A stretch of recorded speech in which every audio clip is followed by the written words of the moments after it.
really delighted to welcome Caroline Cauffman, who has always been a real busy researcher. She's at the moment an associate professor at Maastricht University, visiting professor at the University of Hasselt in Belgium.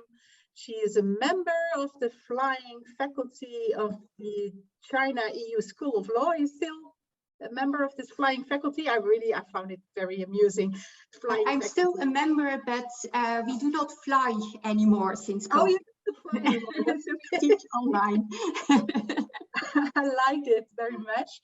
And you have been an assessor, or still are an assessor at the Belgian Competition Authority, and a lawyer, an attorney.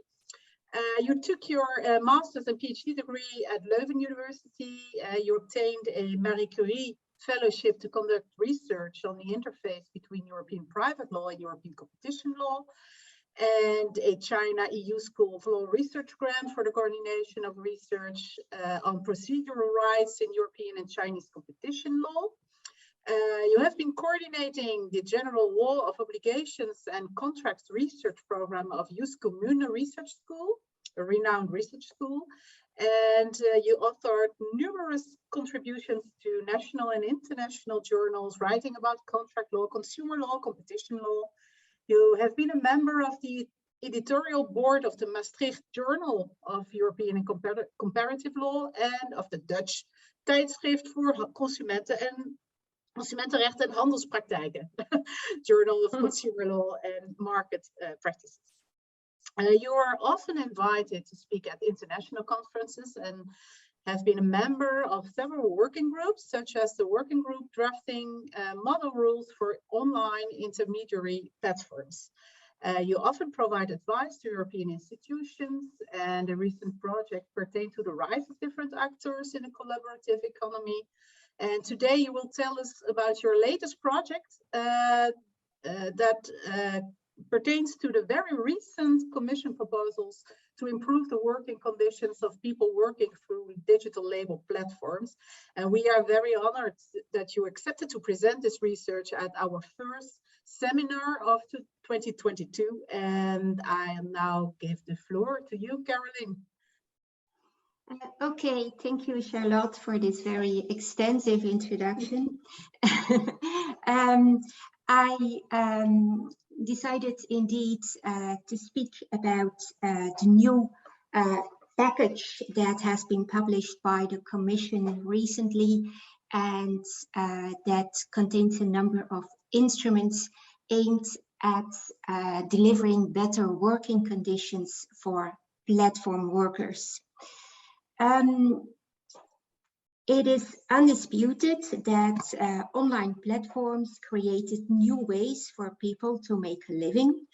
Not only did they facilitate small producers and resellers to find potential clients via online marketplaces, but they also created online markets for the provision of services. The example that usually comes to mind first when thinking of the latter type of online platforms is Uber. But there is an enormous number of such platforms, and they are active in very different fields: passenger transport, food delivery, translation, programming, proofreading, web design, and so on and so on. And a recent study found that about 500 labor platforms are active in the EU. These platforms generally present themselves as being merely online intermediaries, offering a platform where supply and demand can meet. They also stress the freedom of the service provider to organize its own work, to work when, where, and as many hours as desired. In their view, this implies that people providing services through their platform are self-employed and not employees. A recent study indicates that 9 out of 10 platforms classify their workers as self-employed. And another study found somewhat surprisingly, that most of those people are genuinely autonomous in their work and can use platform work as a way to develop their own entrepreneurial activities. Nevertheless, about 5 million people are estimated to be wrongly classified as self-employed, and more than 100 cases have been brought in the EU to dispute the classification of platform workers as self-employed. Moreover, both the real self-employed, the genuine self-employed, and the false self-employed complain about their working conditions. To improve the working circumstances for platform workers, in recent years, a number of suggestions have been made, and the most common suggestions are either to create a new status for platform workers somewhere between an employee and a self-employed person, to reclassify platform workers as employees, or to allow collective bargaining for self-employed so that they can counterbalance the economic power of the platform and negotiate better working conditions. The Commission package that has been published on the 9th of December 2021 contains a draft directive on improving working conditions for platform work, a communication on better working conditions for a stronger social Europe, and draft guidelines about the application of EU competition law to collective agreements of solo self-employed. So actually, the Commission made a combination of the three most common solutions that have been presented in the past. Those who know what I usually work on will realize that it was the collective bargaining for self-employed under competition law that drew my attention to this topic. And originally, I was concerned that collective bargaining would be used as a way to argue that there was no need for a reclassification of the status of self-employed. Once they would be allowed to bargain collectively, they could take the initiative themselves to negotiate and to create better circumstances for themselves. When I then saw the package, it appeared that this fear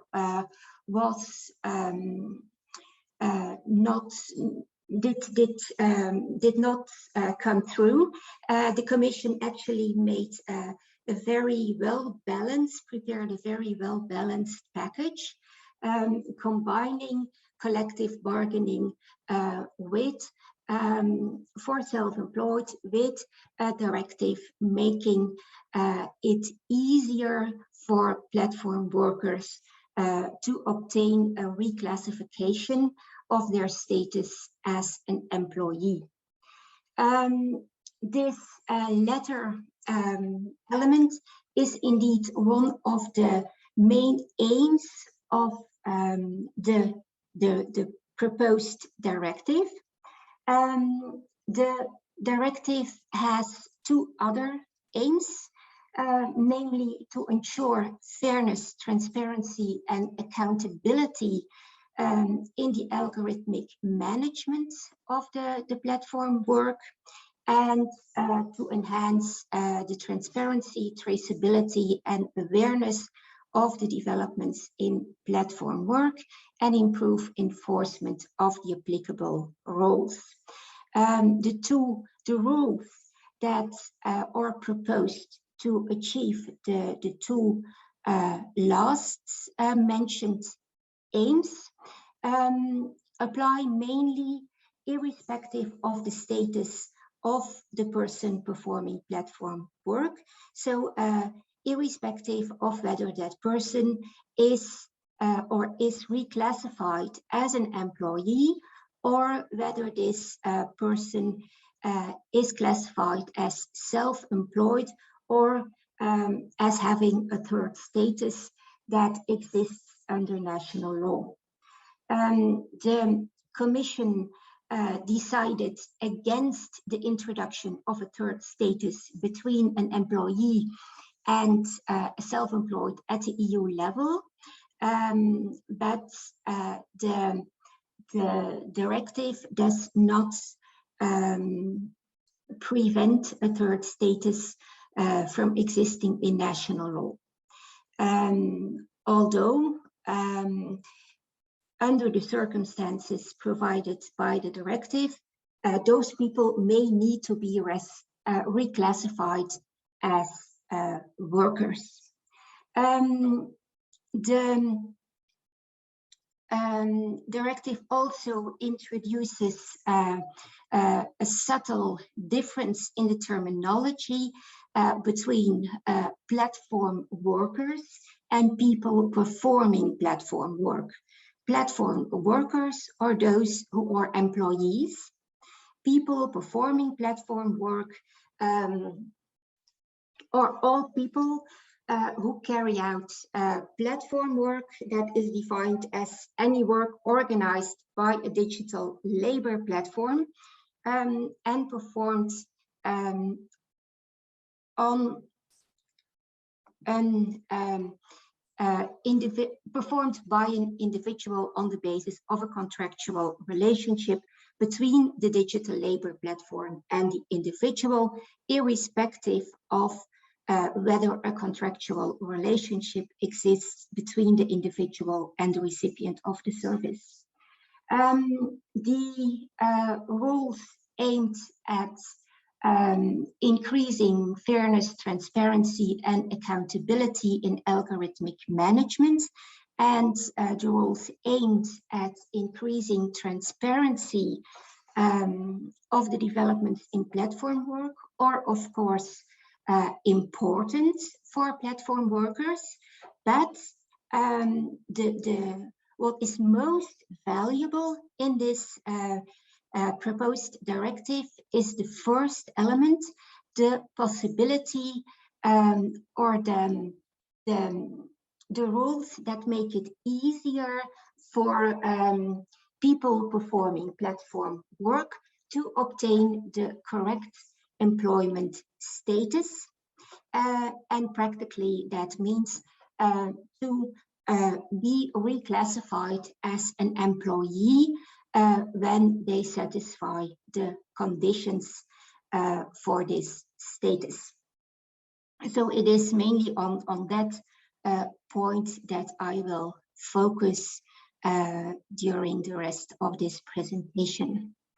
The directive also contains a definition of a digital labor platform. You can see that on the slide. It is important to realize that the directive does not include, or in the definition of digital labor platforms, platforms whose primary purpose is to allow people to exploit or share assets. So Airbnb, for example, is not a digital labor platform within the meaning of the directive, even though a person who rents out a property via Airbnb may need to carry out certain services such as cleaning, but the main aim is not labor. The main aim of such a service is exploiting or sharing assets, and therefore they are out of the scope of the directive. The centerpiece of the directive is the correct determination of the employment status of the people performing platform services. And the directive makes it clear that this employment status is to be determined based on the facts relating to the actual performance of the work, irrespective of how the relationship is classified in the contract between the platform and the person performing platform work. What is the main tool that is suggested by the directive to facilitate people in obtaining a reclassification as an employee is the presumption of an employment contract. Indeed, Article 4 of the directive provides a legal rebuttable presumption that a person working through a digital labor platform classifies as an employee when the platform controls the performance of work. And then the directive also takes care to explain what is to be understood as controlling the performance of work. And this is done by giving a list of elements that can be seen as indicators of control, and the presumption applies as soon as at least two of those indications are present. Once the presumption applies, the burden of proof shifts to the platform or shifts to the person who contests the qualification, the classification as an employee. And there it is the person performing the platform work that contests the reclassification as an employee. The directive provides that the labor platform is required to assist the worker by providing all the relevant information it holds. This is an important step, an important element to facilitate people performing platform work to obtain a reclassification as an employee, which is the gateway to the application of all rules and all rights and protections of labor law and social security. But if we look closer into the rules about this presumption, we, or I at least, find that it is not entirely clear how this presumption works or is supposed to work. For example, what is required to raise the presumption? Is it sufficient for the person who wants to rely on the presumption to allege that the conditions for the application of the presumption are satisfied? Or does this person need to prove that these conditions are present.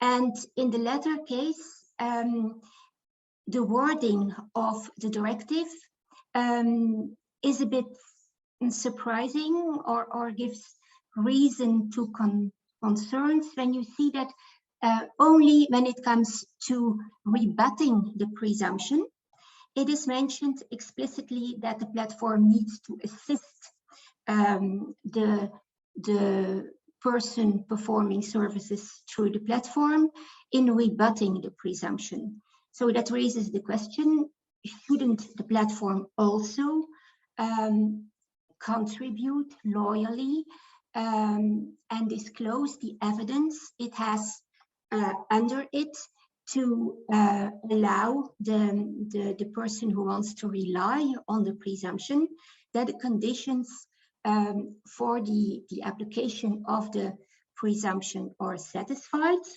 But luckily, when you continue reading the directive, you see that in Article 16, the obligation of the platform to assist the person in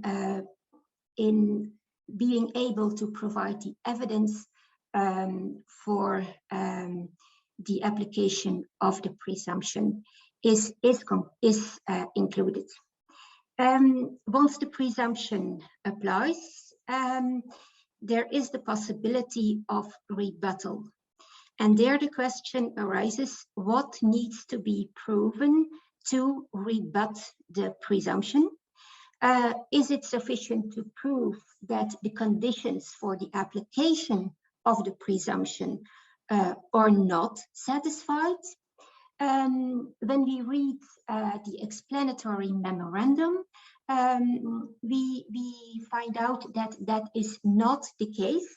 What must be proven to rebut the presumption is that there is no employment relationship by reference to the national definitions.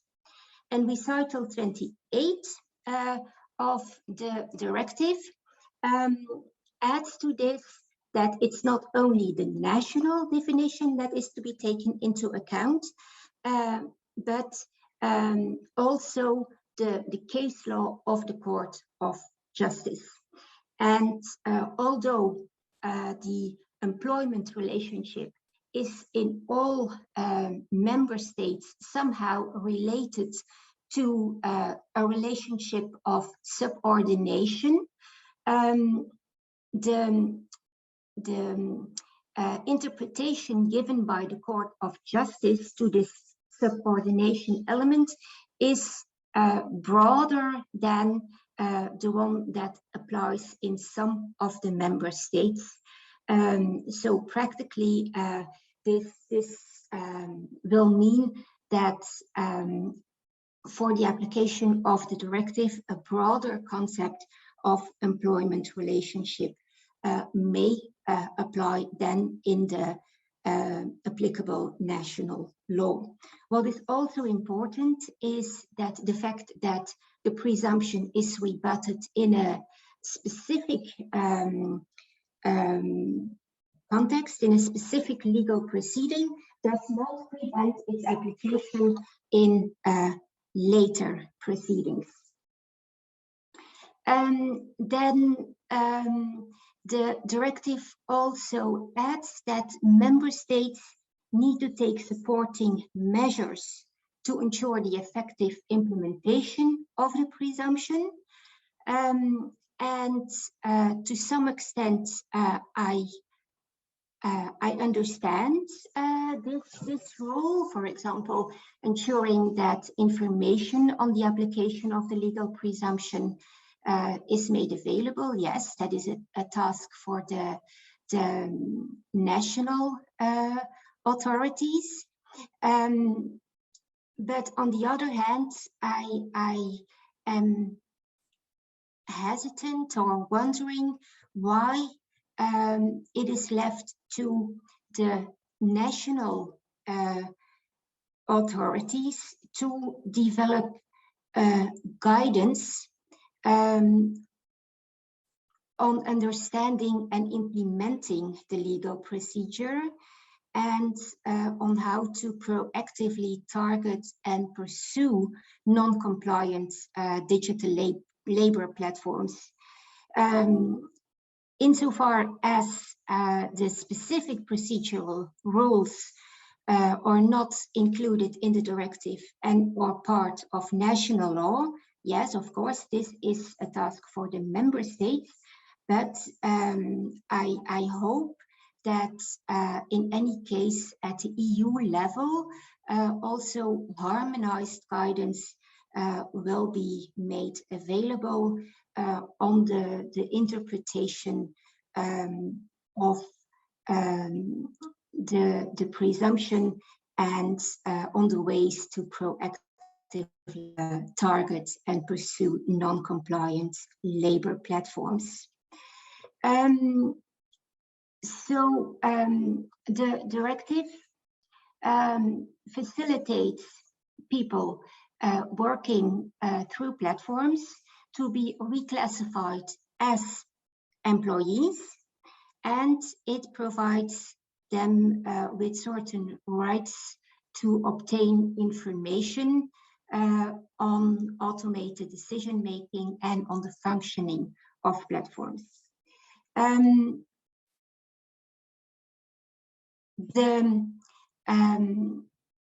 guidelines on the application of EU competition law to collective agreements are intended to provide an additional protection to those people who are not reclassified as employees, so who are genuine self-employed, but are still suffering from harsh working conditions.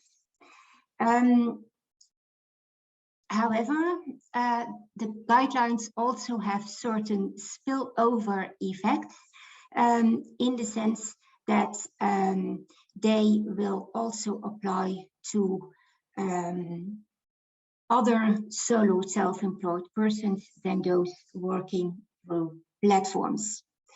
What was the situation before those guidelines, or the current situation, in fact, because the guidelines are still in a draft stage? Well, collective agreements concluded between employers or organizations representing employers on the one hand and workers' organizations on the other hand,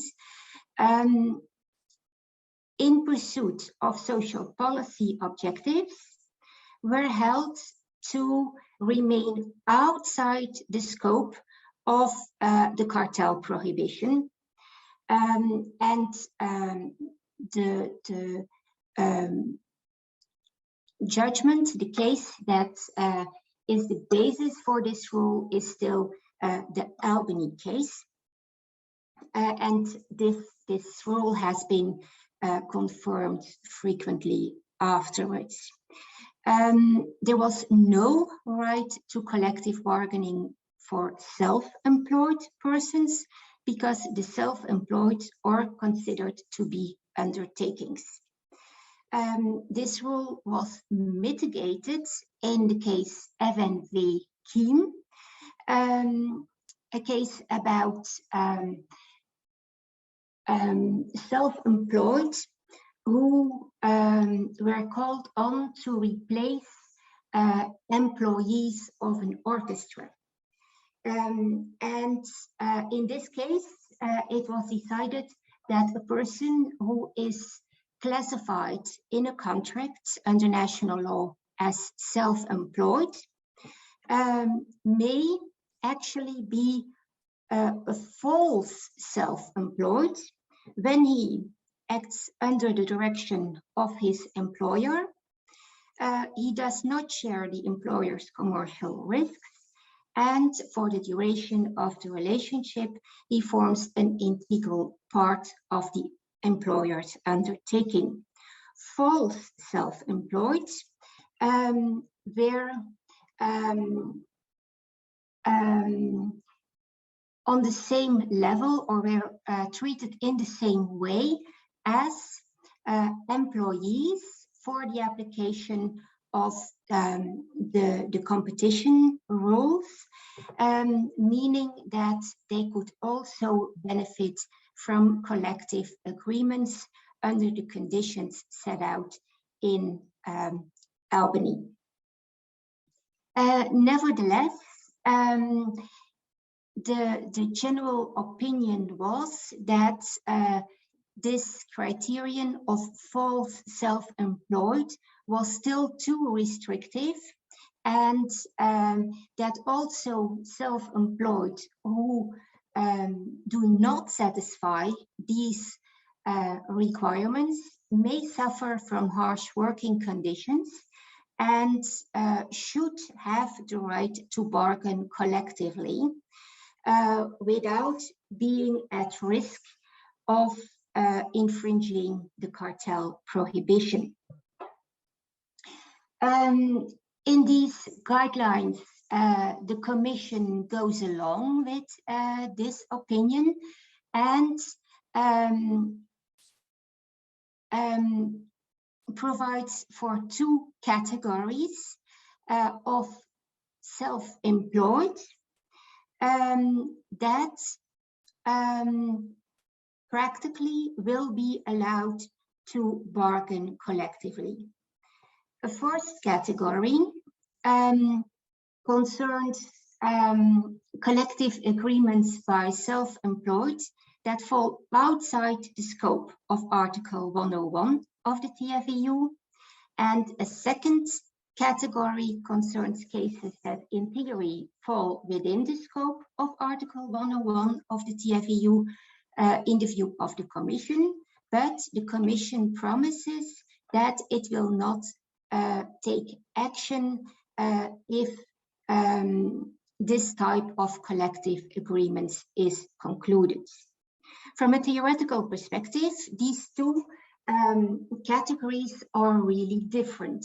The first category means that there cannot be an infringement of Article 101 because the agreements fall outside the scope of the prohibition of cartels. And the second category concerns agreements that fall within the scope, but the Commission promises not to take action against them. Practically, the difference between the two categories should not be overestimated, because in any case, Commission guidelines only bind the Commission itself. They are not binding on national competition authorities, they are not binding on national courts, and they are not binding on the Court of Justice.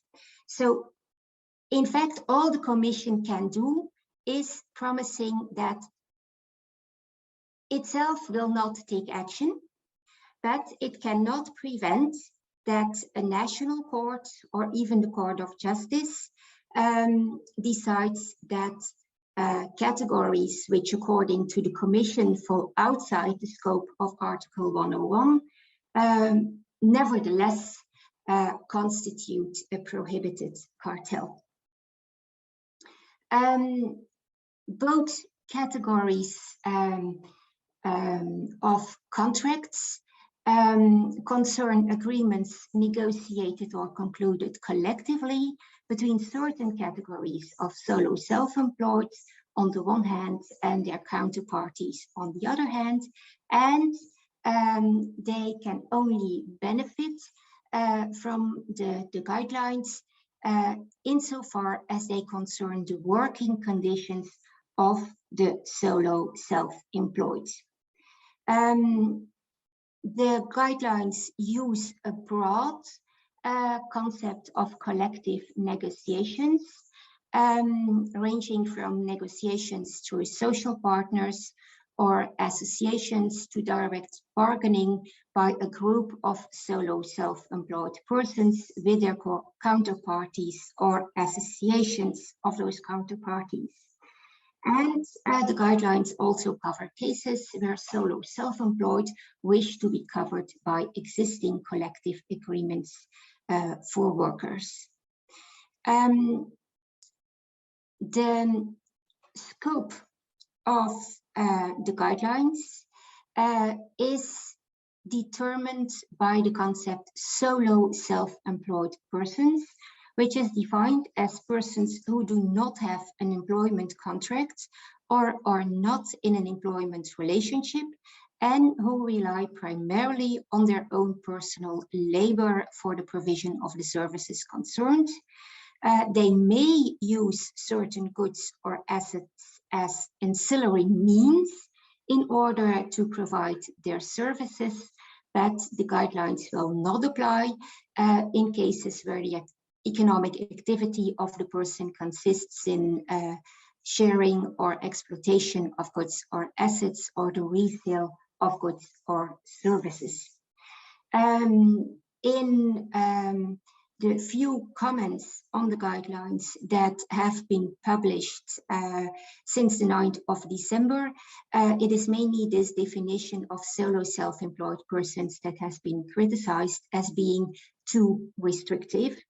And it is feared that the requirement that goods or assets may only be used as ancillary means will give rise to disputes and possibly have undesired effects. Yes, then on this slide, I have listed the agreements that according to the guidelines from the Commission are outside the scope of Article 101.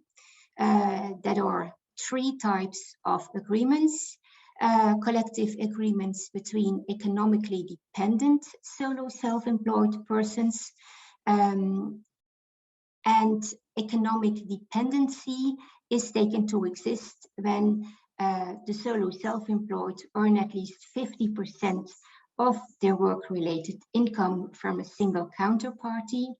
Solo self-employed persons working side by side with workers, employees, carrying out the same work under the same conditions, and solo self-employed persons working through digital labor platforms. And then the category where the Commission promises not to take enforcement action, although the application of Article 101 is not excluded, concerns collective agreements concluded by solo self-employed persons and their counterparties who have a certain economic strength. So in fact, cases where there is an imbalance in economic power between the solo self-employed and the undertaking they to which they offer services. And the guidelines take care to further explain when such an imbalance is taken to exist. And then the second category of cases where the Commission will not take enforcement actions concerns collective agreements concluded by self-employed persons pursuant to national or EU legislation. This is again one of those rules that I understand to a certain extent, but that I'm worried about also. Under EU legislation is no problem. National legislation, I understand that there may be cases in specific member states which are different from other member states and which allow the permission to bargain collectively by self-employed persons. On the other hand, I am worried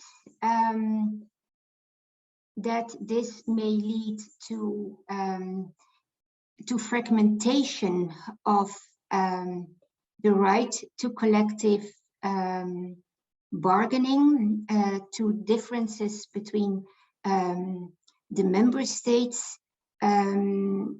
while EU competition law is in fact intended to apply in the same way in all the EU member states. So the conclusion, what if we ask ourselves the question we started with, will the Commission package lead to better working conditions for platform workers, for people providing services through platforms? It will lead to better working conditions, but at various points there is still room for improvement, both from a legal technical point of view and from the point of view of providing further protection to platform workers.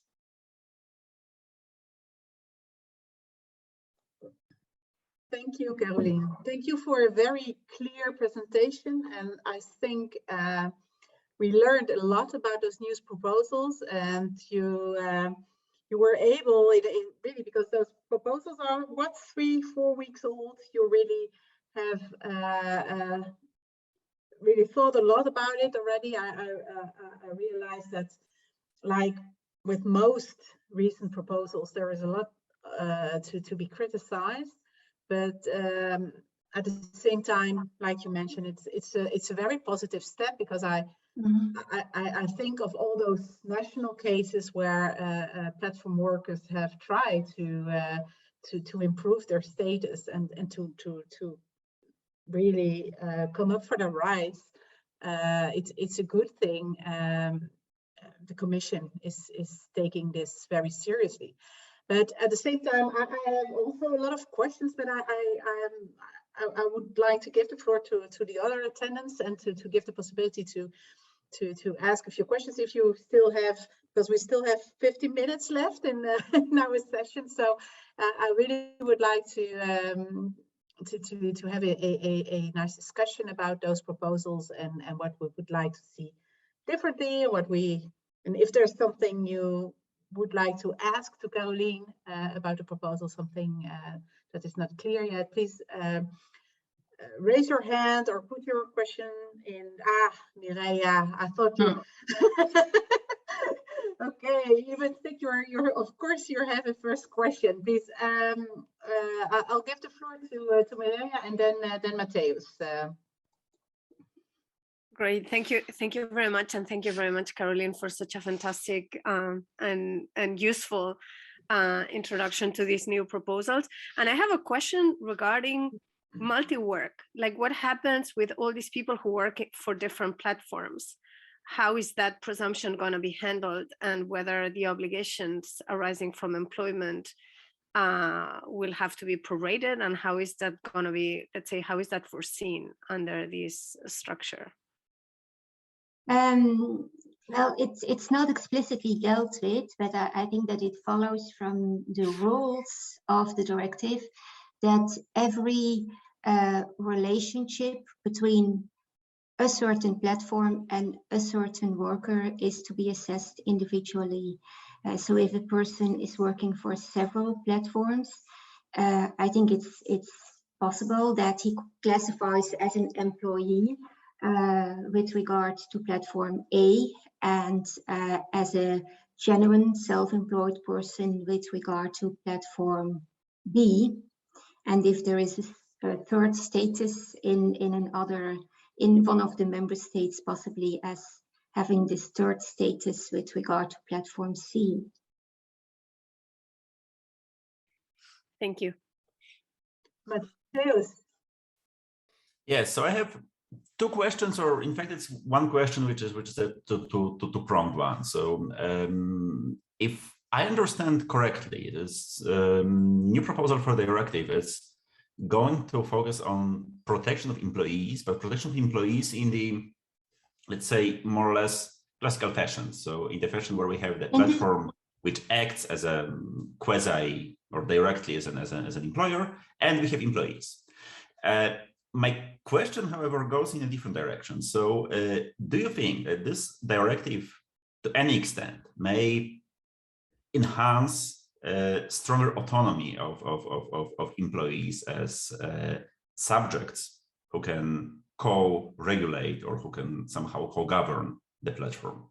And I'm asking for this question for like a very specific reason, and then this is the second part of my question, because right now European Commission is also working on a parallel initiative, which is something called the platform cooperative, which is going to be another like alternative form of employment in the digital industry, where European Commission is trying to somehow support some like bottom-up forms of market organization, where employees, for example, I don't know, some people who would like to set up the food delivery in the business can come together, can create something more or less similar to a structure of a cooperative we know from like a non-digital world, and carry out the business using the platform they create by themselves.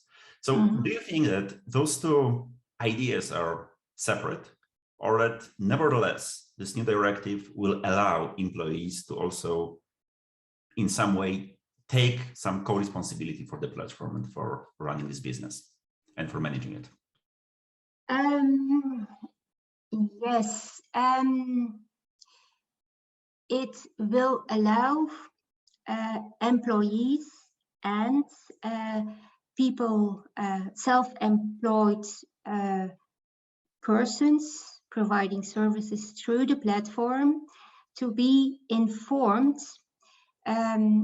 It will offer them the right to be informed about changes in the use of algorithmic tools, and that in itself will give them more knowledge about how the platform is operating and is influencing their working conditions, the type of work they get, the amount of work they get, how they are supervised, how they are controlled, and it will also form the starting point for discussion on the desirability of the changed roles.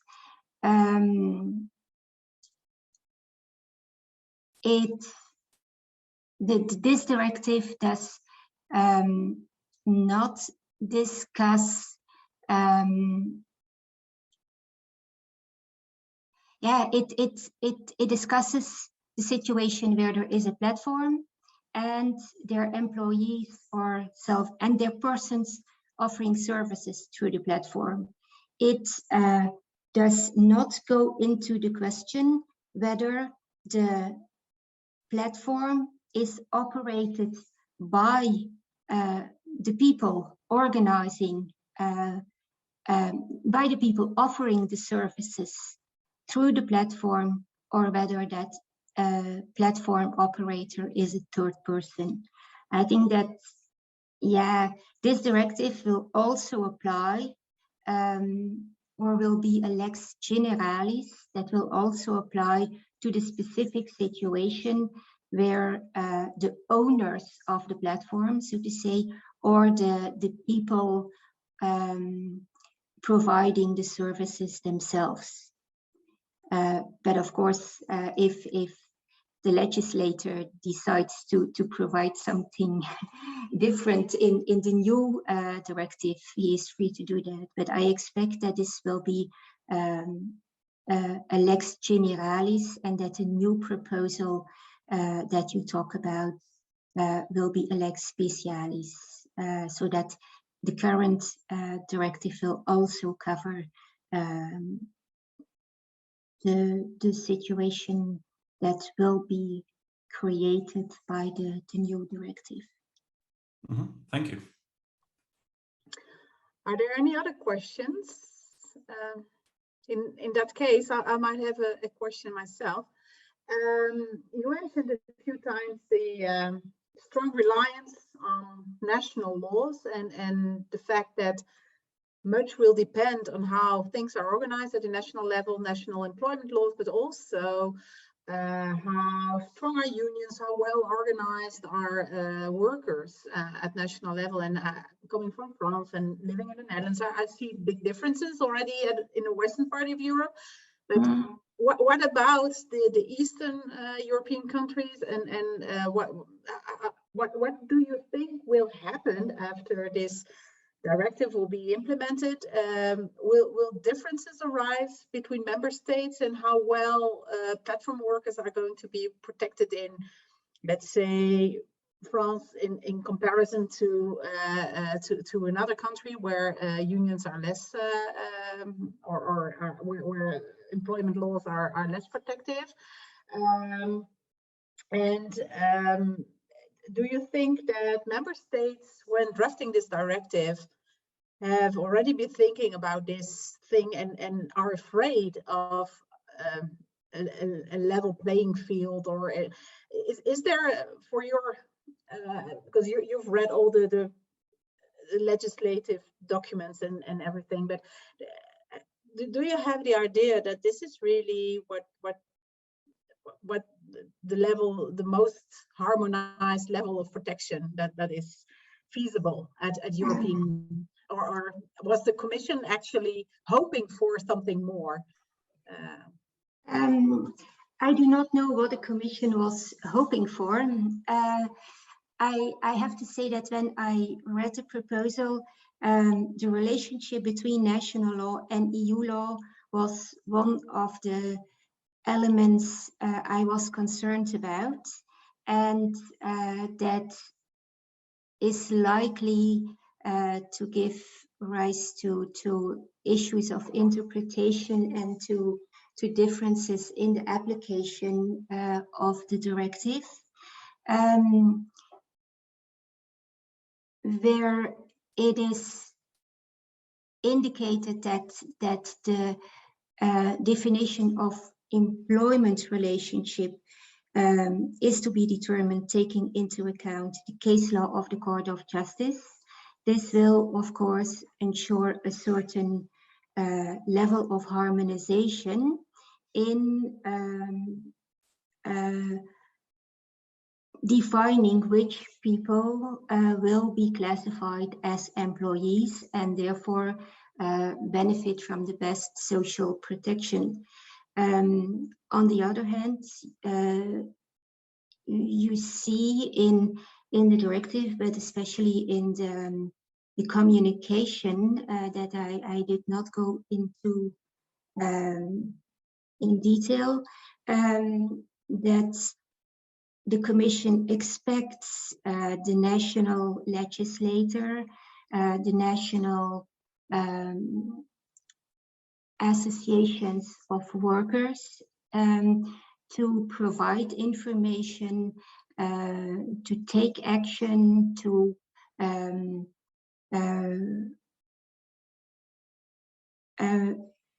play a role in making sure that this reclassification actually occurs, in making sure that they obtain the information they are entitled to, that they use the rights they are given by the directive. And well, it's foreseeable that in countries where the workers' associations are not that active, this element will not be followed up to the same extent as in countries with very active workers' associations. Thank you. And yes, let's hope for the best, and maybe this can be something that helps those unions that are getting less and less popular and losing members to become new active actors at European level. A renewal of of collective bargaining in all member states. So yes, it's almost 4:30. Is there any question left? No. In that case, Caroline, I really would like to thank you again for this wonderful presentation. And although there was no paper yet, I really look forward for everything that's going to be published about this proposal, and keep us informed when there is something by your hand. We will read it, of course, and I'm wishing everybody here a good health, and and again, my best wishes for this new year. And thank you for all the attendance today on the 5th of January during our holiday. Still very motivated to start this year with this wonderful presentation. So again, thank you, and hope to see you next month at our second seminar of this year. So thank you. Thank you. Thank you, everyone. Best wishes to everybody. Thank you very much. Bye. Bye. Bye.